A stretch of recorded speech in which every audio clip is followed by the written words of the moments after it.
Parce qu'il y a les gens qui voient qu'ils vont acheter leur maison qu'au pays. Ils ne vont rien acheter sur les États-Unis. Et pour faire plaisir à qui? Mais en réalité, en toute sincérité, même comme il n'y a pas les 5 quelque part. Bref, les deux peuvent être bien. Ça peut être mot, mais il y a 4 questions que tu te poses presque jamais. Que vous ne vous posez presque jamais. Première question, où est-ce que ton cash flow sera garanti?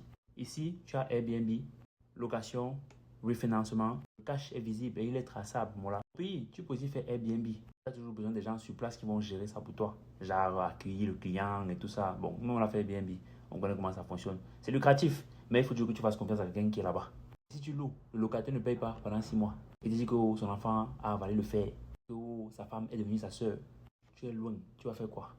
Ça va, tu vas me dire que tu as le bras long. Mais bon, au pays, on coupe ça. Deuxième question, où est ta vision dans 5 ans? Tu comptes vraiment rentrer ou juste impressionner? Si tu vis ici, structure ici d'abord. You don't run away from the game, you play the game. Tu ne fuis pas le game, tu ne fuis pas le jeu. Tu restes là et tu joues le jeu. Peu importe, une maison sans vision, c'est une dette émotionnelle. Deuxième question, où est la protection juridique la plus forte? Ici, tu as l'assurance, LLC si tu maîtrises. Loi, revente, contrôle.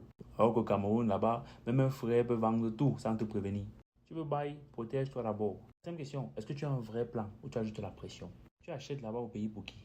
Mais les voisins, ton ego, ton frère et ses petites. Voilà, un bien sans stratégie. C'est un piège longue distance. Donc à la fin, c'est une affaire de vision et non d'émotion. Même si les deux riment, ce n'est pas pareil.